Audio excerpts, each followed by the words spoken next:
Hey everyone, it's Cory from the Bradshaw Boys, and before we get started with the episode, we wanted to tell you about a few things. We are currently rewatching Sex and the City and putting out 2 episodes every week. One is going here on our main feed, and the other episode is on our Patreon feed. We want to get a massive rewatch going with all of you to get ready for the Sex and the City reboot, and just like that. So please join us by rewatching all of Sex and the City by listening here and then catching all the episodes on our Patreon. If you go to patreon.com/Bradshaw Boys, it's just $5 a month.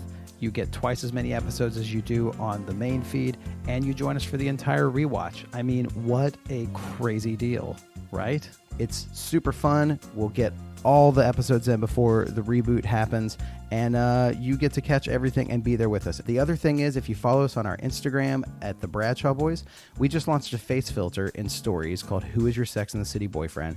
It'll tell you who your boyfriend is. You just point it at your face.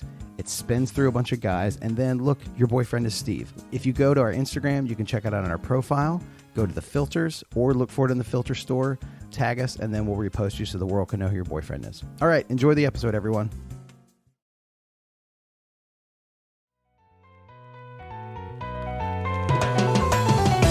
You're now listening to The Bradshaw Boys, a podcast where 3 relatively grown men binge the iconic HBO series Sex and the City. So dust off those DVDs and grab yourself a white wine or even a Cosmopolitan and settle in. Take it away, boys.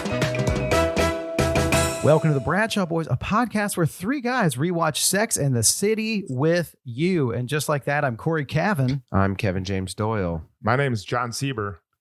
And we are here with a very special guest. Yes. He is a comedian and podcast host and a fan of The Bachelor and dating and an expert in many ways. Ladies and gentlemen, Jared Freid. Welcome, Jared. Thank you for having me. Not an expert at all. I'm an expert at talking out of my ass. That's really what I'm an expert at. And wow, you're in good company then. I mean, it's great to be here with the talking out of our ass boys. That's the podcast. That's it. I mean, that's all podcasts, really. Basically. But it is so nice to be here. The episode we're talking about today is so relatable to everything that I kind of deal in with my comedy and my podcast. So it was very easy for me to watch. I have all these notes in front of me. So I'm like more prepared than I would be for my own podcast. So I'm excited to be here.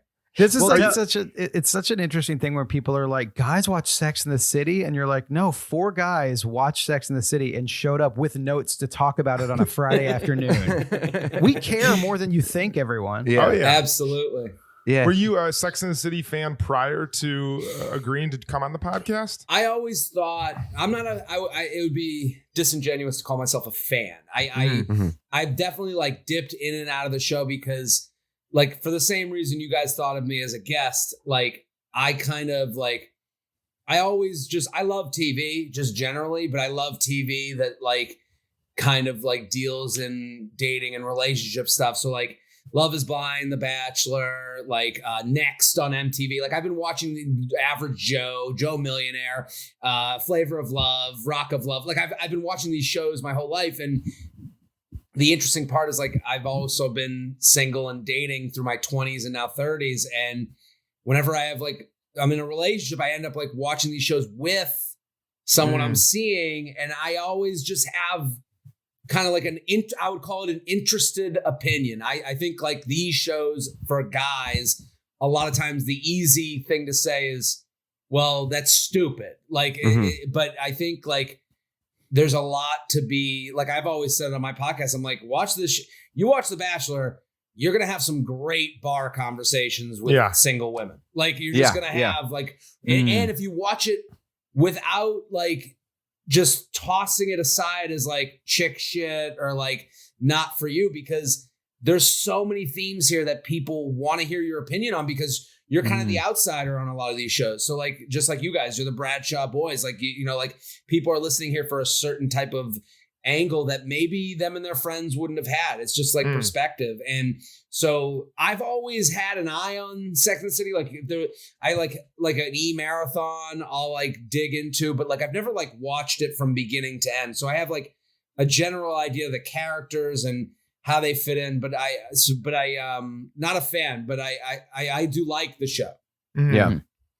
When did you first get into like The Bachelor, or when did you kind of when did you go from like watching this sort of TV stuff to like starting your podcast and talking about it?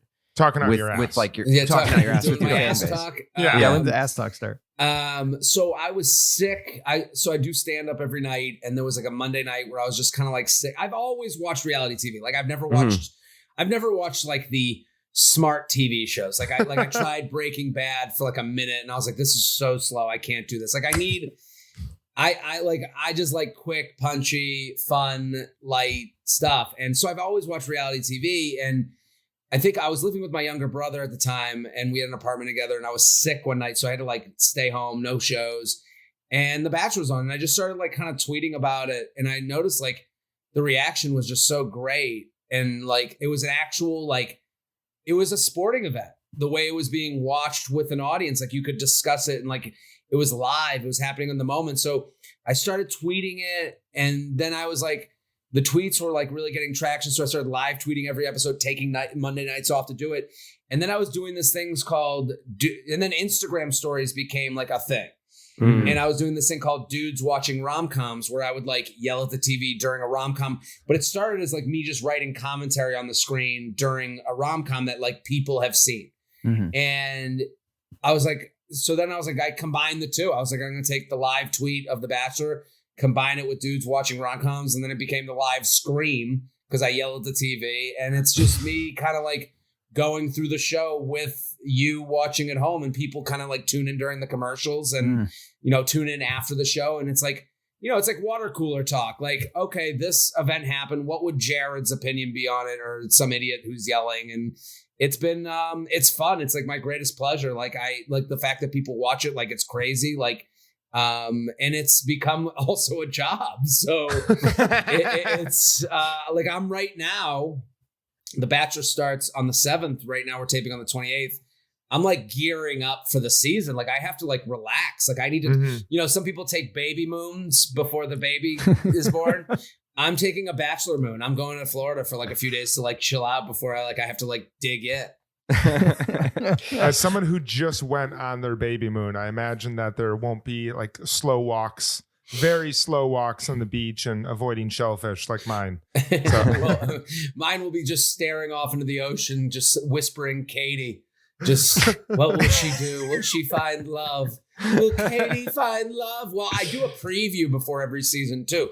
Again, this has become a job. I've been, so The Bachelor I've been doing for like years now. They used to give out these bios. They used to just give, they'd be like, here are the 30 contestants. And it was like picture, age, name, where they're from, what they did. And I was like, how fun would it be to write an article where I just make fun of them for this like no information. So I just basically like roast their face and where they live. And it became just an article that was just about people from those places. Like, it's not even making fun of them. It's like, you know, a guy from Tampa who works in real estate. So you just make fun of that, whatever. Yeah. And so then they started like, I was doing that. And then I guess like the contestant releases became a thing while I'm doing that. And now they started interviewing these people. So now I have like material. So like, they'll be like, you know, so I'm writing it now because it takes legitimately 20 hours for me to write this fucking thing.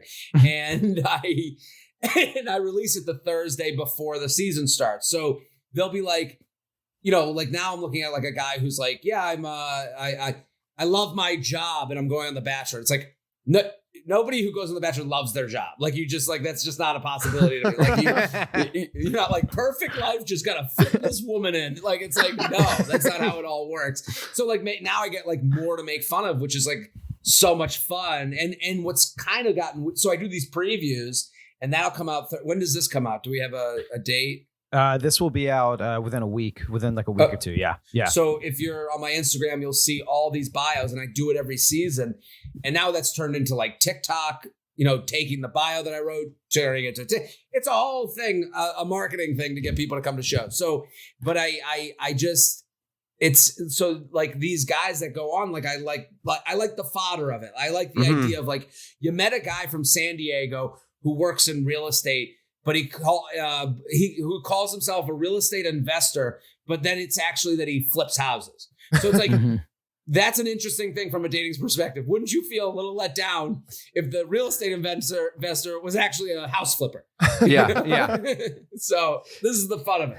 Do you think that, given your experience watching these shows and now like examining them under a microscope, do you think you would be a good contestant on The Bachelor? Do you think you'd make it far? I wouldn't be good. First of all, too fat. And not that I'm like an obese person, but again, when you have a white t-shirt against a black backdrop, it pops. When it's my body against the backdrop of like Captain Rogers, like Captain America, like all of I don't know if you've ever met a Bachelor contestants, but they are like unbelievable specimens. Like that, everyone, like they are camera ready hot. So yeah, I would look 1,000 pounds, and then also I would have to have comedian. Like I would, the idea that the Bachelor's a fun show because it's not. It's been outed that not everyone there is looking for love. So, and everyone there is looking for love. And so like, obviously I would go on and look for attention for my comedy career, my podcast. So like, I'd have to say Jared Freid, and then the lower third would say comedian. I could never be as funny as the title as comedian. It just wouldn't work. Like I would look like the most unfunny asshole, and they would look funny for making fun of me. So I'm like set up to fail. Like there was a guy, his name was Jed, and he was on the show, and he's famous for getting all the way to the end. And then he had a girlfriend that like wrote in, like he was with me until a day before he left, but he was a musician. And he's talking to Hannah B, who's the Bachelorette's dad. And he's like, I got a dog food commercial jingle. And as a comedian, I'm like, dog food commercial jingle, that's a big job. Like that's good money. It's reoccurring income. Like I was like, wow, good for Jed. People made fun of him so fucking much. Like it was like dog food jingle. It was such a misunderstanding of like how real people make money. Like not everyone's Ariana Grande. There's someone that creates the jingle that pays their mortgage, and they have a career in music. Like so that is another thing. Like where it'd be like, so Jared, how's this comedy career going? And I'd be like, well, I booked a gig in Des Moines, and everyone would be like, Des Moines, loser. Like I'd be a loser. But to any comedian, they're like, dude, it's tough to get a gig in Des Moines, Yeah, they're like, wow, dude, passive income stream. Nice job, man. I saw you on that, I saw you on that Dulcolax commercial. Nice job, dude. You're very believable too. You're a good actor. Exactly. Totally. Yeah. That's the scene in Funny People, or like, I think in Funny People, they're in like this like weird Disney Channel show, and like they're making it, I think that's the problem. If you're a comedian going on the show, it's like, I don't know if I could handle the Instagram comments of how unfunny I am. We talked to Countess Luann one time. Do you know Countess Luann? She's been on my podcast. She gets around the podcast scene. Yeah, she's great. And she said she is great. Yeah, she said she basically we talked to her about being on our podcast, and she was like, she's like, back in the day they had Sex in the City. Now they have The Bachelor, and they have Us Housewives. Or they had Desperate Housewives, and now they have The Bachelor and Us Housewives. And trust me, we're desperate. But it is interesting that it's funny that basically this show that is scripted television, there's almost not a place. The place where Sex and the City used to be is The Bachelor and Desperate Housewives. That's where, or not Desperate Housewives, Real Housewives. Yeah, that's where the actual love and dating conversation happens. in reality and in the podcast world, not in scripted television anymore. There's not even romantic comedies that are massive hits anymore. It's all about I'm looking for a word that I'm like fumbling on. It's like truth is stranger than fiction, or like the risk. This is a tight wire act. Like going on this show is a risk for embarrassment. Like look at last season. Like Katie came out looking good of the Bachelor because, but she had to wade through these waters of like race talk and women bullying each other, and it's like a lot of people came out of that season looking bad. And not getting anything out of it. And during a pandemic, people went there with like, okay, maybe I go there, I get my platform. Now I can like have a job that I get to be a personality. And some people come out of that with nothing. So they have to go home to their family and everyone's like, so how was it? You didn't find love and you didn't get a platform. So it's like, there's a tight wire act. That's why we watch Daredevils. Like, I think that like on a scripted show, you're like, we know that it's acting. You have to get involved with the story. On a reality show, you're like, these are real stakes. Yeah. Yeah. It's kind of like our version of like throwing people to the lions in the Coliseum, but we just do it on television. And then the crazy thing is like, it's so easy now to look at people and just be like, what an idiot. But then if you meet them in person, you're like, oh my gosh, you were my favorite. Like we had talked to Michelle Collins, a comedian, stand-up, and she had a thing when she was on The View where she made a joke about nurses, and the whole thing went crazy. And like all these nurses were like, nurses stand together and like, don't talk bad about nurses. They, like they're the backbone. And like, it's true. Like I went to the doctor the other day. I had to get my blood taken. Like nurses can do things that I am not trained to do. But there was all this stuff about like against Michelle. And she like put out these apologies where she was like, I'm really sorry. It was just a joke. And then Kevin and I were talking to a couple girls that were nurses one night, and we were like, yeah, like that was crazy. And they were like, yeah, it was really messed up what she said. And we were like, we're actually friends with Michelle. She did a show of us. And they were like, oh my God, you know her? She's amazing. We love her. Yeah. And it's like, I feel like that's how we are about reality television. And it's probably different.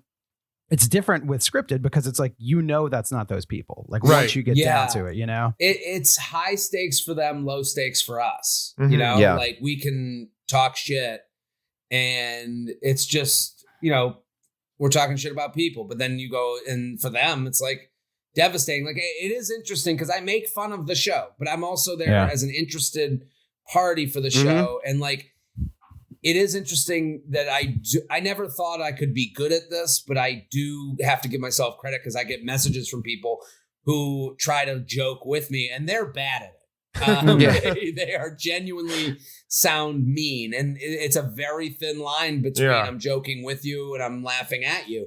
Like I've become friendly with a lot of the former contestants because they like what I do. Katie, who's the Bachelorette, is someone who I have DM'd with many times and she's followed my live streams. So like, it is interesting, and like Bennett, who was last season's like, kind of like, he just was the Harvard guy. And I basically made fun of him being a Harvard guy the whole season. And I gave him this voice that he didn't really have. And he was so cool about it. But like that, it's a hard line because people do. Here's the other thing with dating. And I've learned this from my podcast. Like I find dating scenarios fun and interesting to talk about, but to some people it's serious business. To some people it's like, this is like the most annoying, horrible thing in my life right now. And I can't figure it out, but I want it. And you have to respect that a little bit, but that's why people get like angry at the people on the show. Like The Bachelor is crazy to me that there's a segment of fans that are not happy if someone is there and like if a bachelor doesn't try to get married at the end. Like there's a segment of that audience that's like, I need heads on stakes. I need something to, it's like Survivor. to feed me, Yeah. I I want to ask you as an expert of, I don't want to use the word trashy reality TV because I don't think it is, but I think there's a spectrum in reality TV. There is like the Tila Tequilas and like the Flavor of Loves that were probably not as respected as The Bachelor. If you could name like one of the shows that you're familiar with that is on the bottom end of that spectrum, where it's just like garbage, and then like what is like the most respectable version of that show, or is there a spectrum? Do you think there is one? I don't think there's a spectrum. I think they're all like, I don't really think of it as garbage because the people on there, like, you know, they're going through something. They want something to happen. I don't know. Like, even when you see like if you take the month out, imagine taking a month out of your life with no phone. Like you've invested in something, you know, like you're trying to do something with your life that maybe it is find love. Maybe it is find a platform. Maybe it is, I just need to get away because life hit me in a way where this is an opportunity to change things up a bit. Like I do respect the, you know, taking time from your life. Sometimes they come back and back and back where you're like, okay, you graduated high school. You don't have to come back to the dances anymore. You know, like, you know, it gets a little exhausting, but I I watched the show Pimple Popper. You ever watch Pimple Popper? Is it Dr. Pimple Popper? The Dr. lady? Pimple Popper. I've never watched her show. I've seen her videos and they're like I can't do that. Yeah. She's gotten huge on YouTube and then it turned into a TLC show, I think. Oh my gosh. And she's basically popping pimples and you can't look away from it because it is not the type of pimple you get. It's like a legit problem. And it's an inflamed sebaceous gland is what it is. She like explains what it is. Shout out to it's nurses. insane. Yeah. She explains what it is shout out and to you're nurses. interested to see it. But really you're there to see it come out of this body. Like you just need to see. But you know, it's easy to look at that show and go like to kind of laugh at it. But it is interesting because what you come to find out is that the procedures she's doing are inpatient. She's doing like you could walk in and get done in 15 minutes, but they cost money. Like insurance doesn't cover them. So you're like, this is actually like a sad look at our healthcare system that someone, because when they were 8, tried to pierce their own ears, now has little like skin balls hanging off their ears. And then they come in and she cuts them off in 10 minutes, what it seems like 10 minutes. And she's like, you're good to go. And the person's crying like, oh my God, I lived 10 years with these balls hanging on my ear and it didn't have to be that way. You're like, oh my God. Like, you know, some people are like, Pimple Bar, that's disgusting. And then you go, no, watch the show. Like, this is actually like, these are the most appreciative people in the entire world. This is the best thing that's ever happened to them. And it should make you a little bit angry that someone can't just get that 10-minute procedure because it costs an extra $500 or whatever it costs. You know, so some of these shows, like I think our first glance, we go, gross. Yeah. But you're like, no. Look at how, I remember there was one episode of Pimple Popper where she had an Uber driver that she was like, hey, I'd like to help you with something on your face. Can you imagine you're driving Uber and you got something on your face and you're like, you're just dealing with it, that you're like, this is just how I live. And a woman's like, hey, I can help you. Like, you're like, what? Like, what did you say to me? Like, with what? It's like a tip? Like, no, that thing on your face. And he's like, well, like how mad you'd be at first and then how relieved you were to be like, oh, holy shit, I have a whole new life now.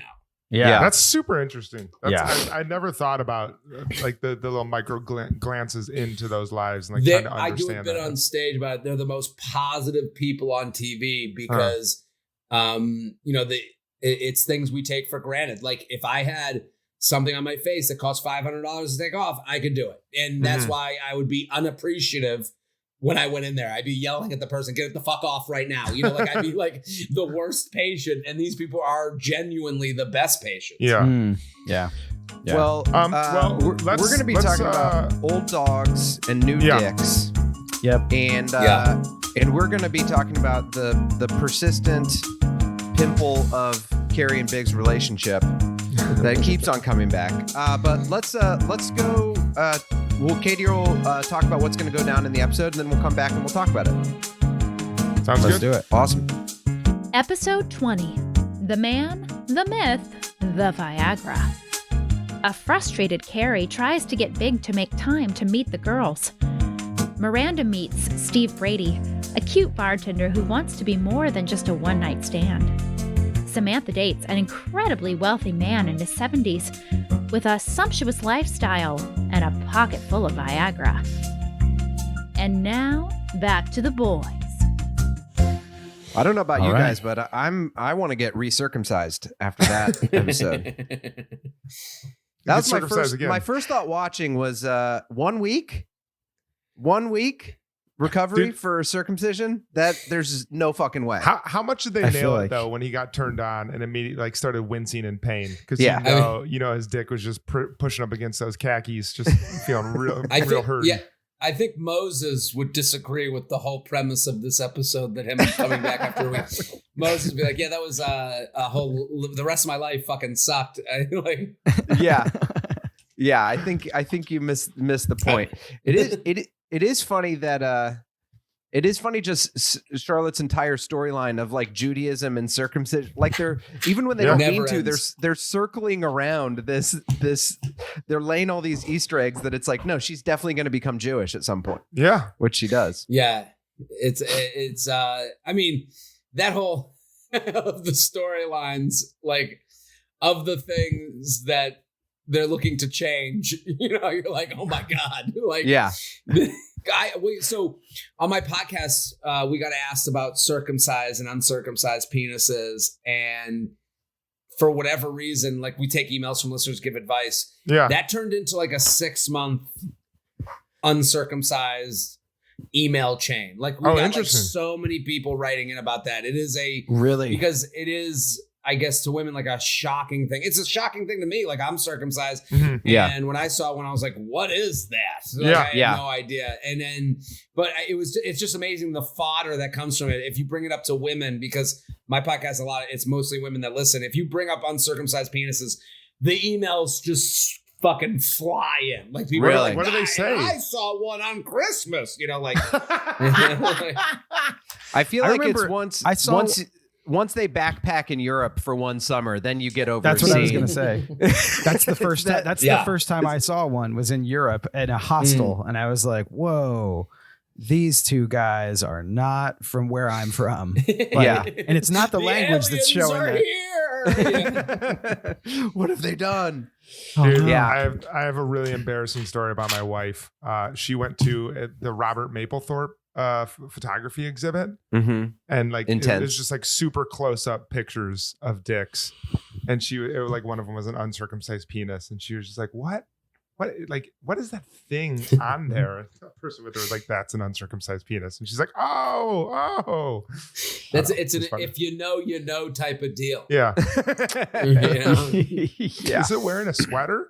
Yeah. Well, This we can get more into that. We basically only have 3 storylines to cover because Samantha has 0 storyline in this. Well, there's the slight one. There's the What one, is it? imitation is the highest form of flattery, where the Yeah. drag queen that she used to date Yeah, is yeah, now yeah. going by Samantha, which I thought Which- was a hilarious concept that they could have gone deeper into, but Yeah, I thought it was 'cause- really funny. What did he do before? It's like basically he had some other job before, and he has kids and stuff, and like that. I thought about that the other night. I was like, oh, that's the new dicks part of it. Like this guy's like same dick, but new body, new like get up to go with his old dick. Well, Yeah. I kind of think like it was interesting to me that Samantha, this whole episode, is the only voice of reason.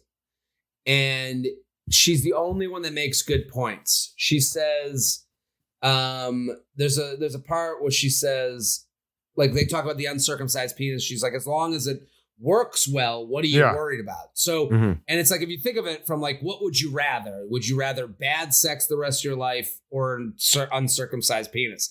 And every woman, I would assume, would say, I would rather an uncircumcised penis. I'd rather get off Right. like the best sex you. And Samantha's kind of saying that. And it's interesting to me that they kind of had I'm guessing the script writers were like, well, we have to show Samantha change isn't always good, or some people change and it's not great, and you're like, how socially backwards is that storyline now? Like, this is supposed to be the most progressive show of its time, and we have Samantha being like, he's dressed as a woman. My God, like she would, like, I don't even think she would react that way. Like, I think she would, like, I think it would just, it like failed the character almost to me. I totally agree. I was like, that's so interesting. That's like, it is so not in her character, unless I wonder whenever that happens.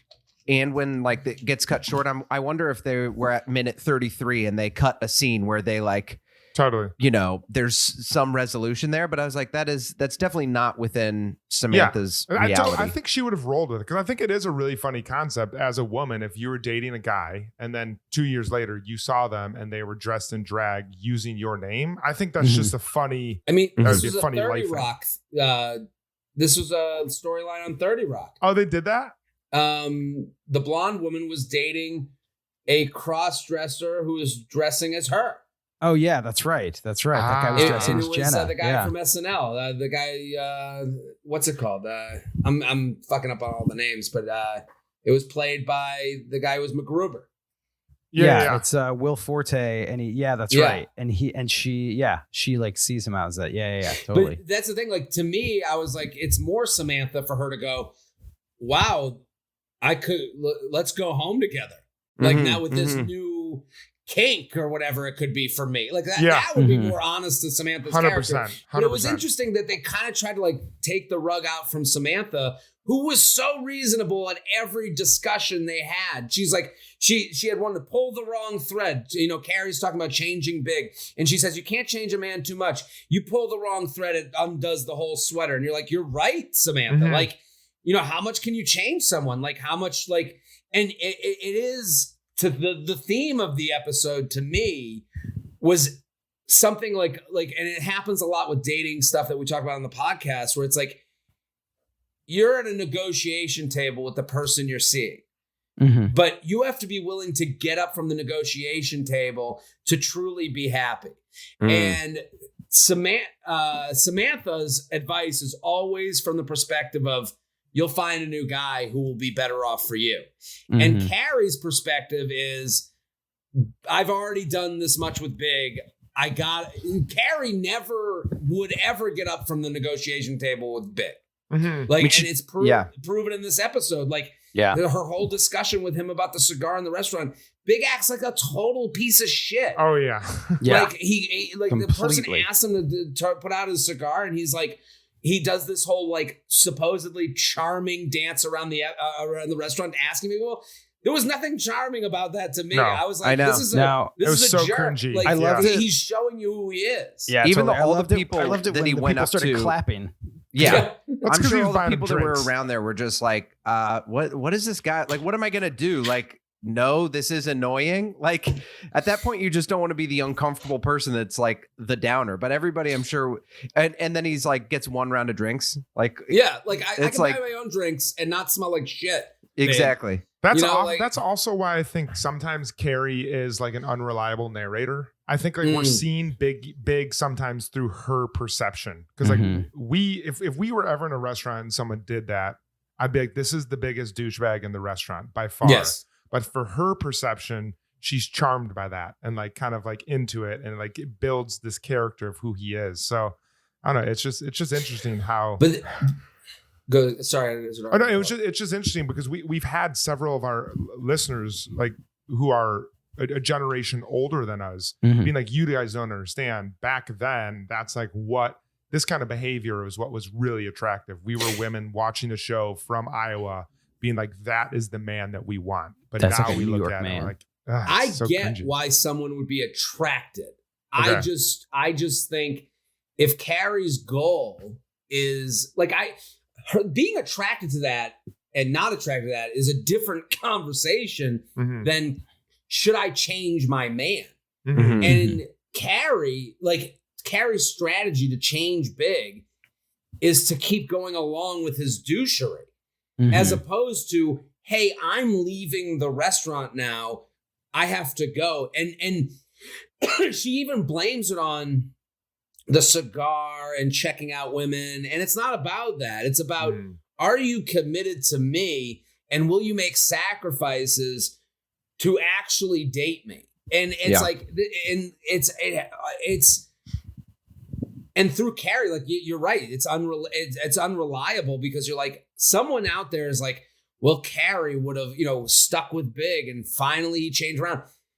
He didn't change around. He spent one night over. Like that's one night, it's like, in which she changed her sheets the next morning because they reeked of cigars. Exactly. Like if someone smoked a cigar in my bed, I would be like, we're done. And I'm never fucking talking to you again. Get the fuck out of here. And here's a dry cleaning bill. But Carrie just will never. Carrie is the person at the casino table who doesn't know how to leave. Like, who's like, I'm down $50. I just have to get back to 100 so that I'm even. And it's like, no, take your 50 that you still have and leave because you're going to go down to zero. It's like, it's a big investment thing. I used to sell life insurance and we deal in investments where it's like, when someone's like, I've lost on a stock, 50%. I'm just going to get it back to even. No. That you have to get 150% returns. Yeah. When you lose 50%, you need 150% or whatever the number is. I might be getting that wrong to get back. And that's what a lot of these people on this show don't really deal in. Like Carrie has to get 150% returns to get Big to even to feeling good. Right. One thing I find interesting about this particular episode is because it's like a harbinger for the new series because they basically rehash this dynamic all the way through the first movie, and then the second movie, the same thing happens where he wants to stay in, she wants to go out, and then she like throws a fit and then cheats on him in the second movie. And they're going to be at this, that's like where the source of the character tension happens, like in the television show. But now there's this new TV show happening. And I'm like, I've got like a little bit obsessed with wondering, I'm like, what are they going to do with their character?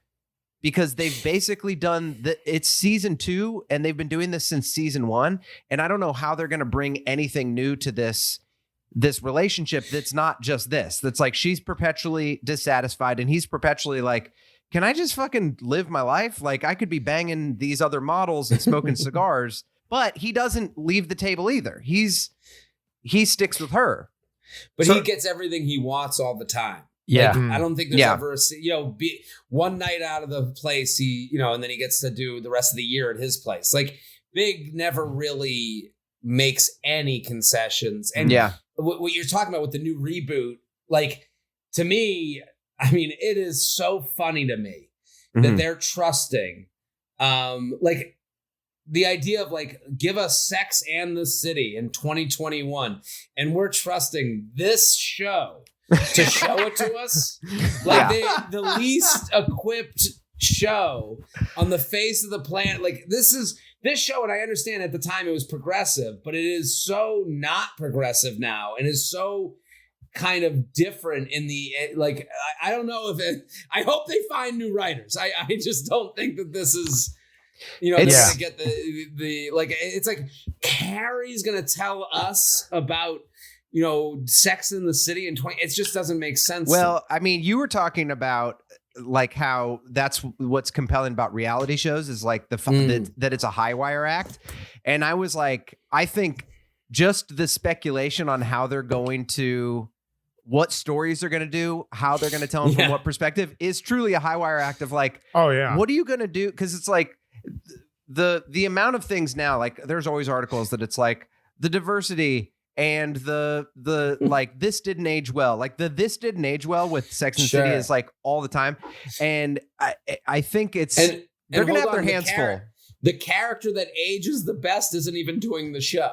Yeah, exactly. Samantha is gone, and she just looks like every one of her lines. I like kept writing down her lines. It's like you're like, and you're just like, oh my god, Samantha like is a truth teller on this show that totally. maybe people don't want to hear from. And she get like kind of, this happens to men all the time when you tell the truth. Oh, well, you're just a dog. You're just a guy. You're just trying to have sex. And it's like, well, Samantha's like speaking in a lot of those male terms that are, very, hit close to home for me. Yeah. What are some of the notes? What are some of the notes you have? Go through some of the notes, and I love that you took notes. We got to make use of these. Miranda, Steve's work schedule was his only issue. I love that that's his only issue. No. Steve, and then Steve's only issue is the work schedule. No, like I know he's a nice guy. Like Miranda's story is like nice guy, not your match. Like, I don't know why Miranda holds on to Steve at every turn. She seems so unhappy, so uncomfortable. Yeah. And for what? The 10 minutes of like, I get to be with this guy who's a little bit looser than me. And it's like, you can find that in other ways from another man. Again, Miranda will never get up from the negotiation table. She also. Do you think that's an important thing in a relationship, is getting up from the negotiation table? Yeah, I think that's what makes it sexy. I think it's what makes it hot. I think it's like what makes like people chase after one another. Like and again, I'm not saying that you should be playing this game of fucking with someone. Like, I'm just saying, like, you got to own your standards. Like, and you have to figure out which standard matters more to you than the others. I do think it's nice that Miranda's like, you know what, I can, let me get the wine out. It's a little bit late, but I got to be up early. But then you got to go, what did Steve do? Yeah. Steve is like, look at the moon. Like, it's like he did a sweet gesture of calling you from a payphone. Like, he doesn't make any money. He never seems to like get dressed up. He can take a night off from the bar. Like, what's going on here? Like, a lot of this is like, a lot of these relationships, Big and Miranda, especially in this episode, you're like, these are two people who want life to move on. And they're dealing with people who want life to stay still. And then they and they never say that. Instead, they blame it on other things. Miranda blames it on our schedules are different. Carrie blames it on, he never sleeps in my place and he checks out women. It's like, Carrie wouldn't care if he checked out a woman while she had a ring on her finger. I don't believe that. Like, because men check out women, and Samantha says that men check out women just as much as they fart. Like, it's as male as farting.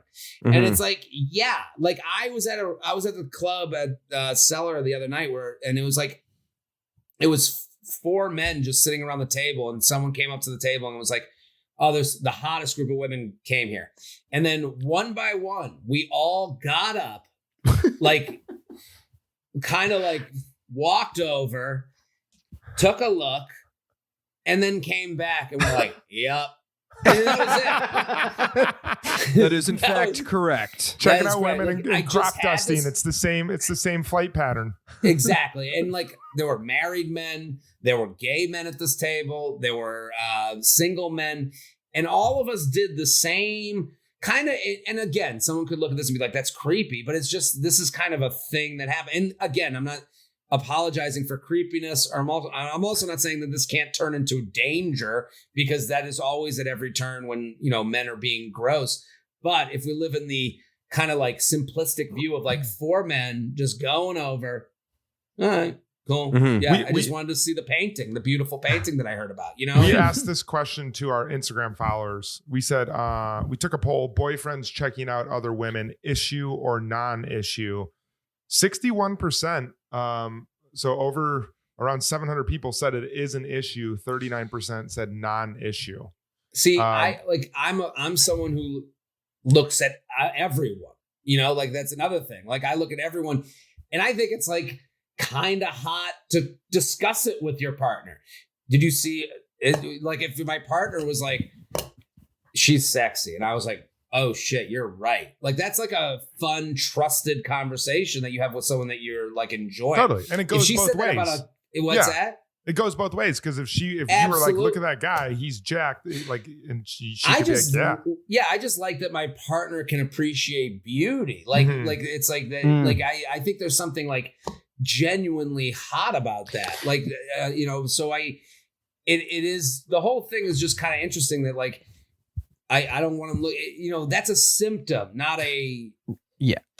You know, Well, props. that's When where you- I think you're correct, that if she had the ring on the finger, or even like if she was comfortable in what their relationship is and their commitment, because when he looks, she's not just like, oh, you think she's hot. She's like, oh yeah, I'm not going to hear from you again tomorrow, and you're going to be back on. And maybe that's what she needs to just say. And like you're saying, get up from the negotiation table, be like, you don't seem like you're into being in a relationship right now, and then just going home.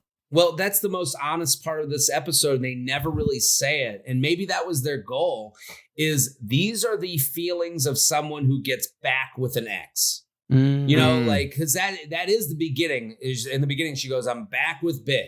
And, you know, back with Big. And there are things I don't like. And it's like, at no point do they say, I'm back with Big and I'm insecure that like we're going to keep on this cycle of together, great, bad breakup, together, great, bad breakup. And I don't know, maybe that was their goal. But like, if you think of like the episode as a whole, like that is what we're dealing with, the insecurities of getting back with an ex, male or female. It's also interesting that Carrie can get frustrated at Big for checking out women, but I think either an episode ahead or an episode behind, she drunkenly makes out with a guy, and it's completely fine for her to do that It's after a party. Yeah. It's like, let's have And some she says, standards she's here. like, because then he says, I love you. Right? Yeah, He says, I love you at the end of the episode. And the guy, they're on the phone, and the guy is in her bedroom the next morning after, and she doesn't remember if they've slept together or not. And Big says, I love you. Yeah. And she's like, And then she anything's on the table until they say Before I love you, except for checking out a girl at a flower stand. That's apparently Exactly. off the table. Well, the other thing about this episode is that they don't like, and this happens a lot with like people that write into the podcast, they become like relationship detectives, and they try to look for things to mean something more. Mm-hmm. And it's interesting. Carrie's like the queen of that, where she's like, well, he did this, so that means things are good. And it's like, that's just like not a great way to go through a relationship. Like if you're sitting there not expressing your standards, and when you're upset, and she does at a certain point, but there's a very interesting part where the guy that Charlotte is with is like, she goes, Charlotte's guy is like, I'm going to get the circumcision. But if you listen to his conversation with her, he says to her, you're not the only woman that's had an issue with this. You know, I've had this my whole life. Women get shocked by the uncircumcised penis. And then Carrie comes in with the voiceover, and she says some men can budge an inch for their girl. And it's like, that's not what he said, Carrie. He said a lot of women have issues with that. That means he's thinking of all the women he wants to be with. It's a foreshadow. Yeah. Because Yeah. at the end of the episode, he says, I got to take this out for a spin. I want to see how other women act with it. Yeah. He didn't say, you had an issue with it, I'm doing this for you. He did say, I saw you had an issue with it. Lots of people have issues with it. I'm going to make a change. And then Carrie's like, see, look at him. And that's a Carrie great being, observation. That's a very good it's observation. Carrie Smart being like, observation. well, look at this. He must be serious about you. He's willing to cut his skin for you. And it's like, no, Carrie. You know, like he's willing to do that for all the women that he's been seeing. And then look at the end of the episode. He's like, I got to go see a bunch of women. That's another part where I think Samantha would have sniffed that out. I think Samantha would have been like, he wants to just go fuck everyone. That's why he's doing it. Totally. I would love to see the Sex and the City reboot where just Samantha's the narrator. Yeah. Oh my gosh. That would be What amazing. if that was it? Because she was like, I just don't like being on set. But if I can just go in like it's an animated movie in my PJs and just do the voiceover. That is a show that we're all looking forward to. Yeah. Yeah. The well, what are some more Miranda Steve? I mean, basically, I don't know if you know this, but they end up getting married, and they end up. I mean, they kind of work out the schedule thing. That's like just a thing that they have to accept. But I do think like lots of different schedules and people can be together. But I do feel like in movies and stuff, it's more like magical to be like the bartender and the lawyer. But it's like there's a reason why you never see that in real life. rarely. It's the hardest part of relationships. It's measuring the practical versus the romantic. Mm-hmm. The sad part is most good relationships are more practical than romantic. Mm-hmm. They have bits of romance with a lot of practicality. So it's like, it's working out how to, when do we make the date night to make sure we get the romantic? That's not, making a date night is actually the most least romantic thing. Mm-hmm. Like planning out the night that you're going to be intimate. Like, it's like, no. Totally. But when you're on it, it can be romantic. So you need to get a lot of practicality to get to your romance. I like, you look at Steve and Miranda, you're like, this is all romance, no practicality. Like, Mm-hmm. it doesn't seem like she even, like, I mean, how does she not say to him, where are you calling me from? When he calls about the moon. I thought he was like downstairs. Like I thought it was like, I thought. And I thought he would, when he was said, look out the window, I thought it was going to be like, he's on the corner. And I was like, I don't know how this is going to, same thing. and I was like, I don't know how this, I don't know what that would change. It's maybe even creepier to be like, look out the window. I'm downstairs. But you're right. It's like, It's a you're blue right. moon. It's like, It's really rare. yeah, it's a blue moon. It's rare. And it's like, where are you? And he's like, 22 blocks away. It's like, who cares? Like you're both in Manhattan. You're close. Well, it's also like, when am I seeing you again? It's true. Like, do you not have a cell phone yet? What's going on with you? Just like, hey, how about you hire an extra bartender instead of looking at the fucking lunar cycle? Well, there is a thing where I worked an overnight job for 2 years and was in a relationship, and like it was hard, but we did figure it out. And like I think this would probably be different. This would probably be different if they both had Google calendars, except Steve's probably still on an AOL account at this point, and he's just like, oh, I don't have that yet, and I can't figure it out. But like there's a thing where people need to, their lives, he gets really pissy with her about some things, and he's just like, wow, it's about this, isn't it? And it's like, no, dude, she has to get up and run a law firm. Yeah. It's 7 a.m. tomorrow. Like, to be honest, she's probably waking up. Yeah, she's probably waking up kind of late for a lawyer. She should probably be up at like 5:30 tomorrow. Yeah. Yeah, I nowhere in this episode does Steve make any concessions. No. And it's all because he's too poor to do them? Like, is that the assumption? Like, like there's people that like, there's, if you go on a date and you can't afford to go to the date, you're just hoping the other person's going to pay. Like, you're not really getting to know that person. Like, that's really interesting. And it's just the Steve thing, because I know it from the movie. Like, there's no part in that movie, the first one, that you're like, man, Steve and Miranda, like, and like, I just don't see it. And you're like, and again, this gets into like class stuff. It gets into like, and it's like an uncomfortable conversation, like that people don't want to go, this isn't going to work. In most cases, it can work. It just, this isn't the way it does. And they deal with that in this season. They have an episode called the caste system about dating within your social class. Well, why do you think then, Jared, that women that like the show like Steve? There's so many women that say Steve's the best guy. Because he's a nice guy. Like, I mean, like, he does all the, he says all the right things. He also seems to need Miranda. Yeah. Like, there's an element of that. Like, I think like, there was another thing. There's another thing where it's like a lot of men are, and this is why, like, I think I was once told that men deal with the one that got away way more than women. Like the one that escaped them, because men are willing to kind of give up on relationships before even working on them. And that's a bad thing in its own right. You'd think like, how sad is that? Someone lives the rest of their life knowing that the one that they should have been with, just, they let them go.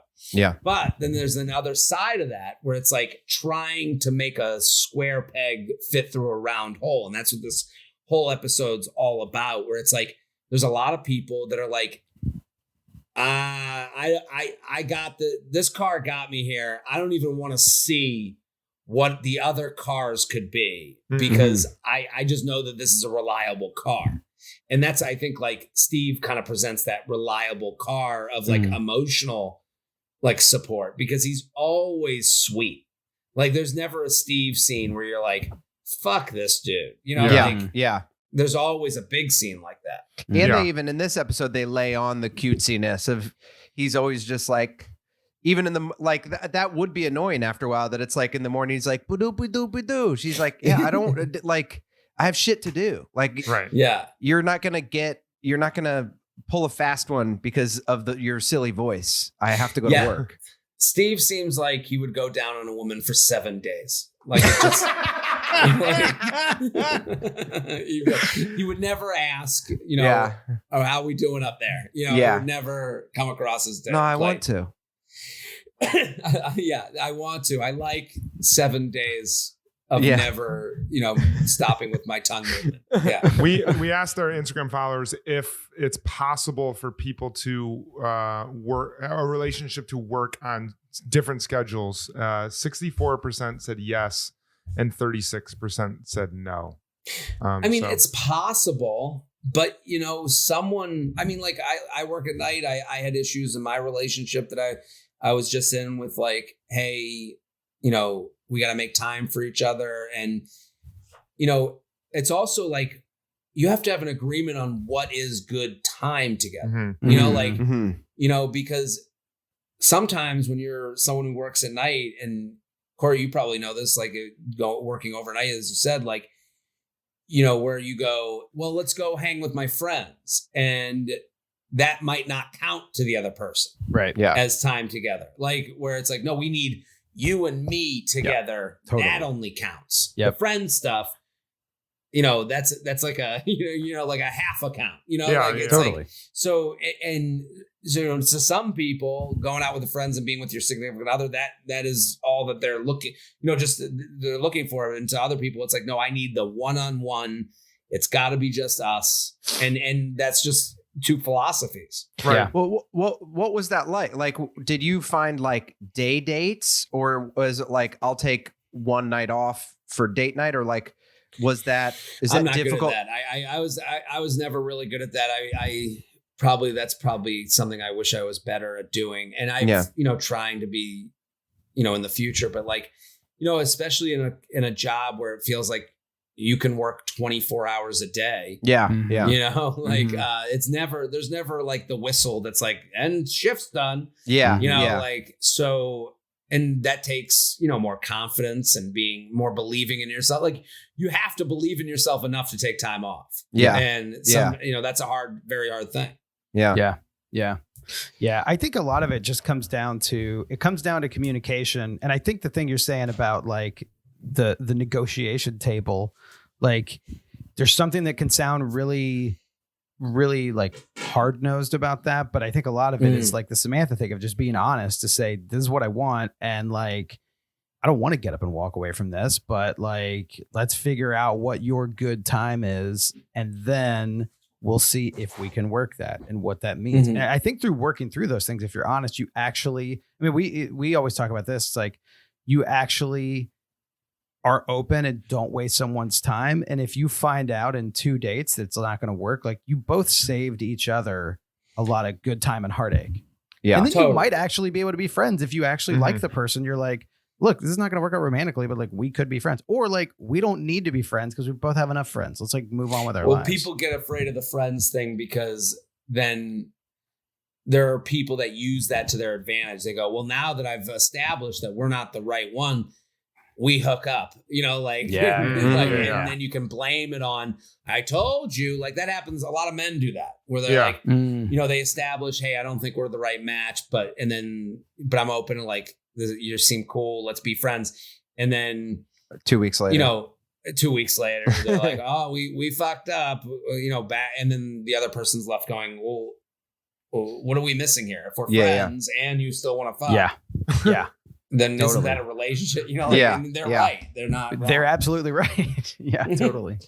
Well, I think we've run out of time here, but I can't thank you enough for coming on the show. You have incredible insights, and you can tell that you're extremely well versed in examining and exploring relationships. Where can listeners find you and learn more about you? Instagram at Jared Freid. I put everything on there. I never shut the fuck up on there.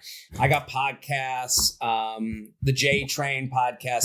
The relationship one's called You Up. It's the You Up podcast, and I do that with Betches, the media company, and we partner on that show. And if you're into The Bachelor, I do the Betchelor podcast, and that's with Betches as well. And then I yell at The Bachelor every Monday night. I think it's starting on a Monday. I hope it's Mondays on my Instagram. So if you follow and, tune in Mondays during commercials, all I ask is that you share it with someone, share a story that you thought was funny. And that's the payment to having a fun person yelling at you during commercial breaks. But yeah, at Jared Freid and just all that stuff. And I'm doing shows and stuff. If anyone is in Tacoma, Tacoma. But I got shows, jaredfreid.com, but definitely at Jared Freid on Instagram. But thank you guys. This was such a fun time. Thank you. Dude, So thank you so much. And yeah, we're excited for, I don't know. This kind of inspired me to get into The Bachelor now. I've never seen it. We should watch take a walk in my shoes. You can watch through me. And I have inspired, like the really nice part is I've had women who started watching it and they're like, you get my boyfriend involved, which is like very cool to hear. Like, because like, I think it's just taking that little knob in your brain and clicking it into a different perspective where yes, it's a stupid show. 30 people for one person. That's a stupid show. But there are moments to be really, sink your teeth into, just like the way we did this show, just the way we did this episode. Yep. Well, thank you so much for listening. Please check us out wherever you get podcasts. Give us a rating on iTunes, 5 Cosmos. And as always, later taters. Later taters. The Bradshaw Boys stars Cory Cavin, Jon Sieber, and Kevin James Doyle. The show is produced by Jeremy L. Balon. For more information on the guys, check out their website at bradshawboys.com, on social media at The Bradshaw Boys. And if you see them in the street, tip your glass. Thanks for listening.